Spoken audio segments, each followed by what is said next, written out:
Hello friends, myself Patel Romi, Ashwamik Vidyalaya, ધોરણ 8, વિષય વિજ્ઞાન, પ્રકરણ નંબર 11, બળ અને દબાણ. મિત્રો, આગલા વિડિયો લેક્ચરમાં આપણે સંપર્ક બળ વિશે માહિતી મેળવી હતી. તો આજના વિડિયો લેક્ચરમાં આપણે ઘર્ષણ વિશે માહિતી મેળવીશું કે ઘર્ષણ કોને કહેવાય છે. કે પોતાના થોડાક અનુભવોને યાદ કરો કે જમીન પર ગબડતો દડો ધીરે ધીરે ધીમો થઈ જાય છે અને અંતે અટકી જાય છે. કે આપણે જાણીએ છીએ કે જમીન પર ગબડતો દડો ધીરે ધીરે ધીમો થઈ જાય છે અને અંતે શું થાય છે, એ અટકી જાય છે. એ જ રીતે મિત્રો, કે સાયકલ ચલાવતી વખતે જ્યારે આપણે પેન્ડલ મારવાનું બંધ કરી દઈએ છીએ ત્યારે તે પણ ધીરે ધીરે ધીમી થઈ જાય છે અને અંતે અટકી જાય છે. કોઈ કાર કે સ્કૂટરના એન્જિનને બંધ કરી દેવાથી તે થોડા સમય પછી અટકી જાય છે. આપણે બધા જાણીએ છીએ. એવી જ રીતે કે હોડીના હલેસા મારવાનું બંધ કરી દઈએ તો થોડે દૂર જઈને તે સ્થિર થઈ જાય છે. તમે આ જે અનુભવો છે એ અનુભવોથી તમે પરિચિત છો જ.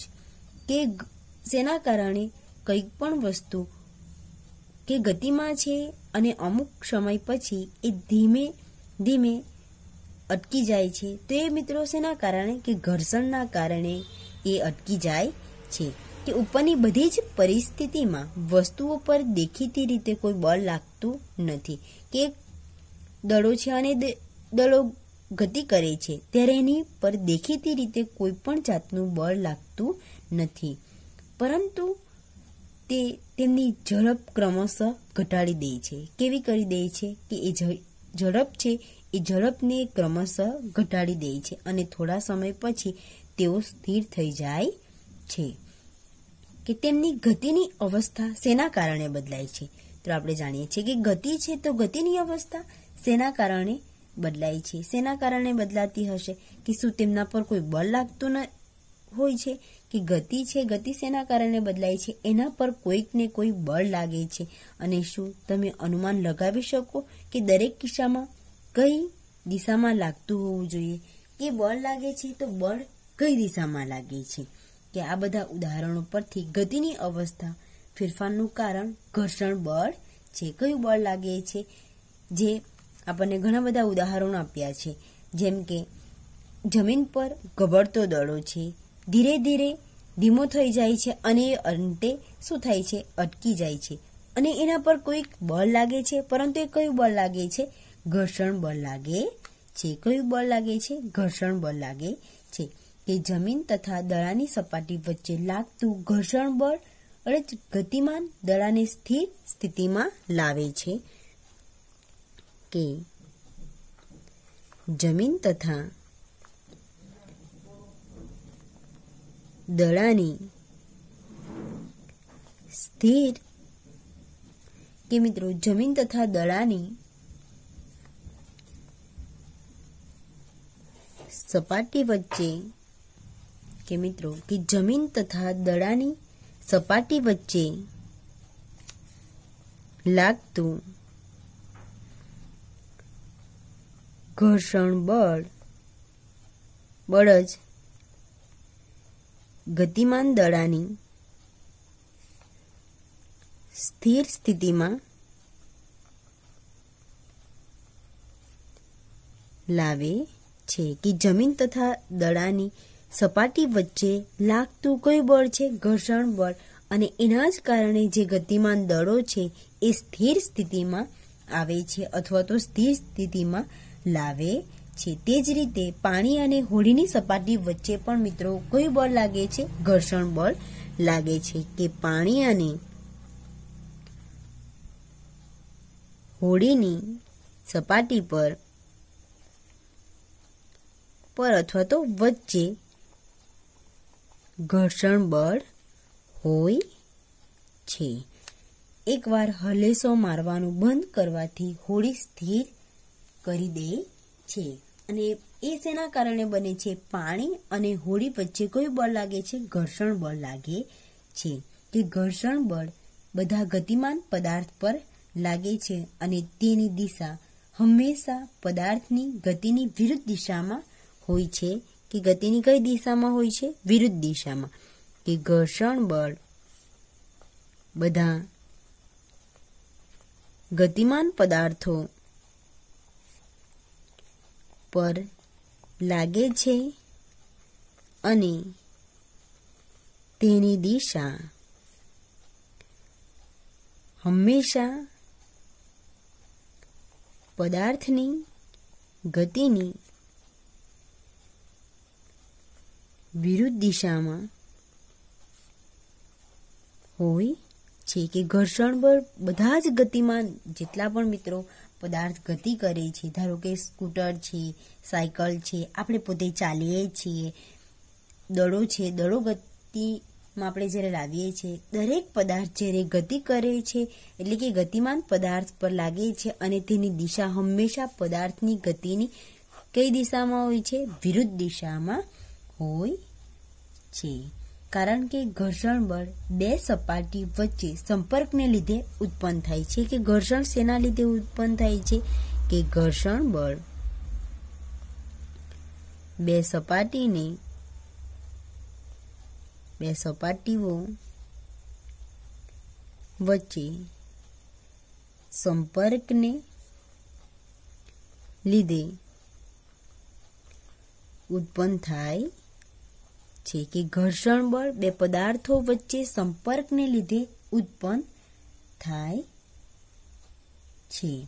તેથી તે સંપર્ક બળનું પણ એક ઉદાહરણ છે. એના વિશે મિત્રો આપણે આગલા ચેપ્ટરમાં ભણીશું. મિત્રો એક બીજું ઉદાહરણ આપો કે મિત્રો આ એક કાગળ છે અને એક પેન છે. કાગળ પર આપણે જ્યારે પેન વડે લખીએ છીએ ત્યારે પણ મિત્રો એના પર ઘર્ષણ લાગે છે અને ઘર્ષણના જ કારણે પેન અને કાગળ બંને એકબીજાના સંપર્કમાં આવે છે અને આપણે પેનને કાગળ પર લખી શકીએ છીએ. મિત્રો નવા ટોપિક વિશે માહિતી મેળવીએ કે બિન સંપર્ક બળ કોને કહેવાય છે? કે બિન સંપર્ક બળો મિત્રો એવા કયા બળો હશે કે અમુક છે તો એ અમુક સંપર્કના કારણે બળો લાગે છે, જ્યારે અમુક જે બળો છે એકબીજાના સંપર્કમાં આવ્યા વગર લાગે છે. તેને શું કહેવાય છે? બિન સંપર્ક બળો. અહીં મિત્રો એમાં એક નવો ટોપિક છે કે ચુંબકીય બળો. તમે એના વિશે જાણતા જ હશો અને જાણકારી હશે જ કે મિત્રો આ એક ચુંબક છે અને આ એક બીજું ચુંબક છે. શું છે? આ ચુંબકના બે ટુકડા છે. મિત્રો તમે જાણો છો કે ચુંબકમાં એક N ધ્રુવ હોય છે અને એક S ધ્રુવ હોય છે. એટલે કે બંને ધ્રુવો ચુંબકમાં એકબીજાને આકર્ષે છે. એટલે કે N અને N બંને ધ્રુવોને જ્યારે સામસામે લાવીએ છીએ ત્યારે એ જે ચુંબક છે એકબીજા સાથે સંપર્કમાં આવતું નથી. અને મિત્રો N ધ્રુવ અને S ધ્રુવ એટલે કે N અને S બંને એકબીજાના સંપર્કમાં આવે છે ત્યારે શું થાય છે? કે બંને એકબીજાના સંપર્કમાં આવે છે ત્યારે શું થાય છે? કે સંપર્ક બળ લાગે છે. અને જ્યારે N અને N બંને ધ્રુવો જ્યારે એકબીજાની નજીક આવે છે ત્યારે શું થાય છે? બિન સંપર્ક થાય છે. કે બંને જે ધ્રુવો છે એકબીજાથી દૂર જાય છે.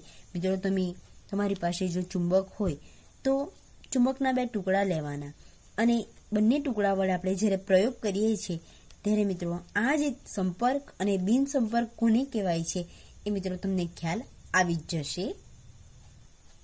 કે મિત્રો આપણે જાણીએ છીએ કે જ્યારે N અને N બે ચુંબક અલગ છે અને બંને N અને N ધ્રુવોને જ્યારે એકબીજાની નજીક લાવીએ છીએ ત્યારે એના પર બિન સંપર્ક બળ લાગે છે. પરંતુ જ્યારે N અને S ધ્રુવ બંને એકબીજાની નજીક આવે છે ત્યારે એમના પર સંપર્ક બળ લાગે છે. કે બીજા ચુંબકને નજીક લાવતા જે નળાકાર પર રાખેલ ચુંબક ગતિ કરે છે કે શું તે હંમેશા નજીક લાવવામાં આવતા ચુંબકની દિશાની ગતિ કરે છે?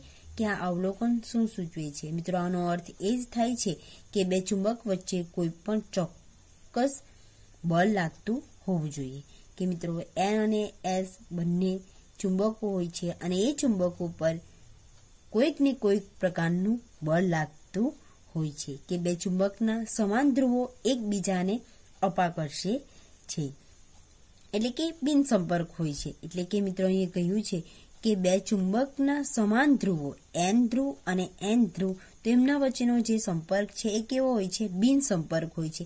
એટલે કે બે ચુંબકના સમાન ધ્રુવો એકબીજાને અપાકર્ષે છે અને અસમાન ધ્રુવો એકબીજાને આકર્ષે છે. અને જે બંને જે અસમાન ધ્રુવો છે તે એકબીજાને શું કરે છે? આકર્ષે છે. કે બે પદાર્થ વચ્ચે લાગતા આકર્ષણ કે અપાકર્ષણને પણ ખેંચાણ કે ધક્કો મારવાની સ્વરૂપ જોઈ શકાય છે. મિત્રો આ જે ઉદાહરણ છે એ ઉદાહરણ અથવા તો એ અવલોકન તમે પોતાની જાતે પણ કરી શકો છો કે એક ચુંબક બીજા ચુંબક પર સંપર્કમાં આવ્યા વગર પણ બળ લગાડી શકે છે. ચુંબક દ્વારા લાગતું બળ એ અસંપર્ક બળનું ઉદાહરણ છે. કે ચુંબક દ્વારા લાગતું બળ એ કયા બળનું ઉદાહરણ છે? તો બિન સંપર્ક બળનું ઉદાહરણ છે. એ જ રીતે એક ચુંબક દ્વારા કોઈ લોખંડના ટુકડા પર લગાવવામાં આવતું બળ એ કેવું બળ છે? અસંપર્ક બળ છે, બિન સંપર્ક બળ છે. મિત્રો આપણે જાણીએ છીએ કે અમુક પરિસ્થિતિમાં જે ચુંબક છે ચુંબક લોખંડ સાથે સંપર્ક કરે છે. શું કરે છે કે એક ચુંબક દ્વારા કોઈ લોખંડના ટુકડા પર લગાડવામાં આવે તો એના પર કોઈ બળ લાગે છે અને એ બળને શું કહેવાય છે? અસંપર્ક અથવા તો બિન સંપર્ક બળ. મિત્રો આપણે એક નવા ટોપિક વિશે માહિતી મેળવીએ. નવા ટોપિકનું નામ છે સ્થિત વિદ્યુત બળ. શું છે નવા ટોપિકનું નામ? કે સ્થિત વિદ્યુત બળ કોને કહેવાય છે? કે એક સ્ટ્રોને કાગળના ટુકડા સાથે ઘસવાથી સ્ટ્રો સ્થિર વિદ્યુત ભારિત પ્રાપ્ત કરે છે. મિત્રો આપણે જાણીએ છીએ કે એક સ્ટ્રો છે એટલે કે એ શું હશે? પ્લાસ્ટિક હશે. અને પ્લાસ્ટિકને જ્યારે કાગળના ટુકડા સાથે, તો આ પેન છે અને પેનને પણ કાગળ સાથે આપણે ઘસીએ છીએ, એ જ રીતે સ્ટ્રો છે અને જ્યારે સ્ટ્રોને કાગળ સાથે ઘસાડીએ છીએ ત્યારે શું થાય છે? કે વિદ્યુત ભાર પ્રાપ્ત થાય છે. કે સ્ટ્રોને કાગળના ટુકડા સાથે શું કરીએ છીએ? ઘસવાથી